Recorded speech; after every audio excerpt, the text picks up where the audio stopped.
Hello प्यारे बच्चों, आप सभी का स्वागत है आपके अपने YouTube channel the crazy board पर। तो प्यारे बच्चों, आज हम इस वीडियो में प्रश्नावली 2.2 के इस प्रश्न संख्या 1 के छठे नंबर प्रश्न को हल करेंगे। तो आप वीडियो को अंत तक देखिएगा जिससे आपको ये प्रश्न अच्छे से समझ में आए। तो प्यारे बच्चों, यहाँ पर प्रश्न हम लिख लिए हैं। प्रश्न है, निम्न द्विघात बहुपदों के शून्यक ज्ञात कीजिए और शून्यकों तथा गुणांकों के बीच के संबंध की सत्यता की जांच कीजिए। सबसे पहले हमको बहुपद का शून्यक निकालना है, उनके बाद जो है शून्यकों तथा गुणांकों के बीच के संबंध की सत्यता की जांच करना है। तो आइए, हमको यहाँ पर बहुपद दिया हुआ है। बहुपद क्या है? 3x² - x - 4। इस बहुपद का पहले हम शून्यक निकाल लेते हैं। यहाँ पे हम लिखेंगे हल। तो जैसे ही हमको बहुपद दिया है 3x² - x - 4, इसका शून्यक निकालना है, तो इसके बराबर हम कर देंगे 0। कोई भी बहुपद दिया रहे, अगर आपको बोलेगा कि उसका शून्यक निकालना है तो आप क्या कीजिएगा? बराबर 0। उनके बाद इसका आप गुणनखंड कीजिए। तो गुणनखंड कैसे करेंगे? तो यहाँ पर देखिए, द्विघात बहुपद का विस्तार रूप होता है ax² + bx + c।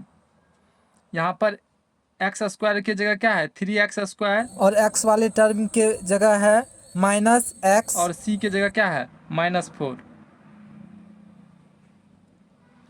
तो हम क्या करेंगे? जो x² का गुणांक है, जैसे x² का गुणांक क्या है यहाँ पे? 3, और कांस्टेंट जो रहेगा c, इसको मल्टीप्लाई कर देंगे। तो c की जगह यहाँ पे क्या है? -4।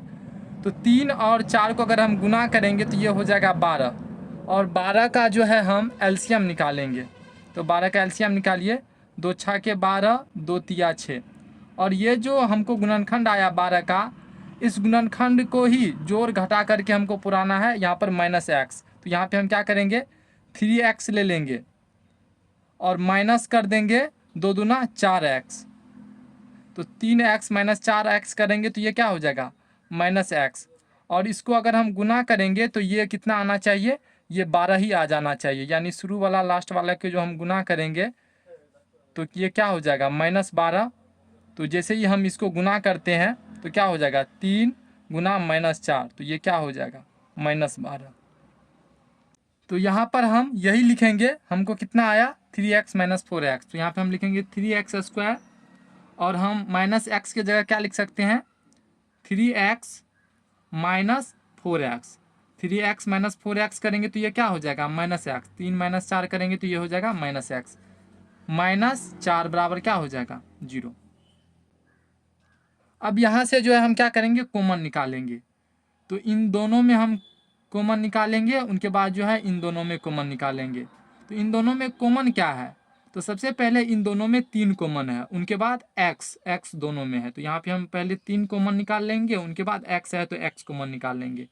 यहाँ से 3x कॉमन आ गया तो यहाँ पे क्या बच गया? x प्लस यहाँ से 3x कॉमन आ गया, तो यहाँ पे अगर कुछ नहीं है तो हम 1 देंगे, माइनस इन दोनों में क्या कॉमन है? तो इन दोनों में आप देखिए 4 कॉमन है, तो यहाँ से हम 4 कॉमन निकाल लेंगे। तो यहाँ पे क्या बच जाएगा? x माइनस माइनस हो जाएगा प्लस, और 4 यहाँ से कॉमन आ गया तो यहाँ पे हम लिख देंगे 1 बराबर 0।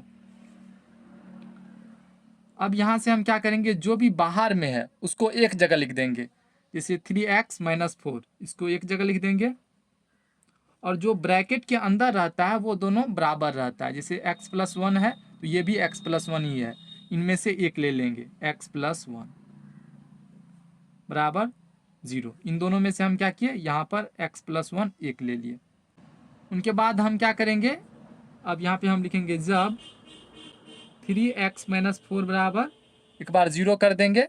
इससे जो है हम x का वैल्यू निकाल लेंगे। 3x - 4 बराबर क्या कर दिए? 0। इनसे x का वैल्यू निकालेंगे, और एक बार x+1 बराबर 0 कर देंगे, इनसे x का वैल्यू निकालेंगे। तो यहाँ से देखिए 3x बराबर क्या हो जाएगा? 4, या x बराबर क्या हो जाएगा? 4/3। और जब हम करेंगे x+1 बराबर 0, इस कंडीशन में x बराबर क्या आ जाएगा? +1 है तो ये हो जाएगा -1। तो यहाँ से हमको x का 2 वैल्यू निकला, इसीलिए x बराबर क्या निकल गया? एक निकला 4/3, और दूसरा निकला -1। इस बहुपद का हमको 2 शून्यंक निकला, एक निकला 4/3 और एक निकला -1। अब जो है इसके संबंधों की हमको जांच करना है, तो यहाँ पे हम लिखेंगे जांच। इसका 2 संबंध होता है, एक होता है शून्यंकों का योग बराबर। तो पहले शून्यंक को हम मान लेते हैं अल्फा, दूसरे को मान लेते हैं बीटा। तो शून्यकों का योग बराबर क्या हो जाएगा, यानी अल्फा प्लस बीटा बराबर ये होता है -b/a, -b/a। तो यहाँ पर लिखिए अल्फा की जगह क्या लिखिएगा आप, अल्फा की जगह हम लिखेंगे 4/3 प्लस बीटा की जगह क्या है -1, तो बीटा की जगह लिख देंगे -1 बराबर -b/a। तो माइनस b का वैल्यू क्या हो जाएगा, ये हो गया a, और x का कोफिशिएंट क्या है, ये है 1।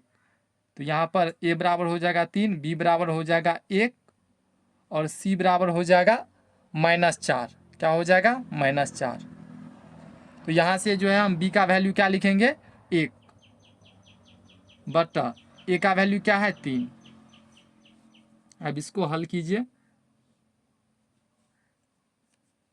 4/3 प्लस माइनस माइनस 1 बराबर -1/3, या इसका एलसीएम लीजिए, ये कितना हो जाएगा 3 और 3 का 3, 4 -3 बराबर -1/3।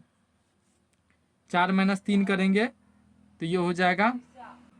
तो प्यारे बच्चों यहाँ पर देखिए 4 -3 करेंगे तो ये हो जाएगा +1 1/3। 4 -3 करेंगे तो क्या हो जाएगा 1/3 बराबर, यहाँ पे आ रहा है -1/3। इसका मतलब हम कहीं पे गलती किए हैं।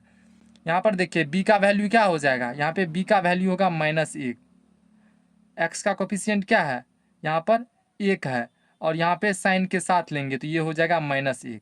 तो b की जगह अगर हम लिखेंगे -1 तो ये तो माइनस फार्मूला से हुआ और 1 हुआ -1, तो -1 ये हो जाएगा +1 तो 1/3 बराबर क्या हो जाएगा 1/3, यानी LHS बराबर RHS है, अल्फा प्लस बीटा बराबर -b/a। ये संबंध जो है बिल्कुल सत्य है। अब आइए दूसरा संबंध को देखते हैं। यहाँ पे हम लिख देंगे तथा दूसरा संबंध होता है शून्यकों का गुणनफल बराबर। हम शून्यंक माने हैं अल्फा बीटा, तो इसका गुणनफल क्या हो जाएगा, अल्फा इंटू बीटा, ये होता है c/a। तो पहला शून्यंक है 4/3, अल्फा हो गया 4/3 गुना बीटा है -1 बराबर c/a। तो c कितना है -4 बटा a कितना है 3। 4 को -1 से गुना करेंगे तो -4/3 बराबर -4/3।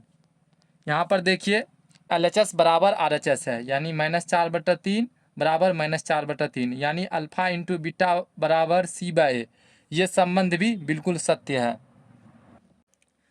तो प्यारे बच्चों यहाँ पे हम लिख देंगे, चूंकि अल्फा प्लस बीटा बराबर -b/a तथा अल्फा इंटू बीटा बराबर c/a है,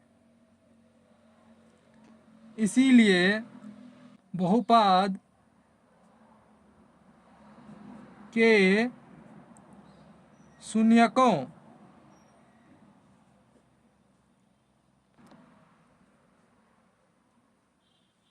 तथा गुणांकों के बीच का संबंध सत्य है, यही इसका आंसर हो जाएगा। तो प्यारे बच्चों, हमको उम्मीद है कि आपको ये प्रश्न अच्छे से समझ में आ गया होगा। अगर आपको कोई भी कन्फ्यूजन है तो कमेंट में ज़रूर पूछिएगा। अगर आप कक्षा 10 में हैं तो आप हमारे चैनल को सब्सक्राइब कर लीजिए, क्योंकि हम इस चैनल पर कक्षा 10 के सभी प्रश्नों का हल अपलोड करते रहते हैं, जो आपके एग्ज़ाम के दृष्टिकोण से काफ़ी इम्पोर्टेंट रहता है। तो मिलते हैं अगले वीडियो में, तब तक के लिए आप पढ़ाई करते रहिए।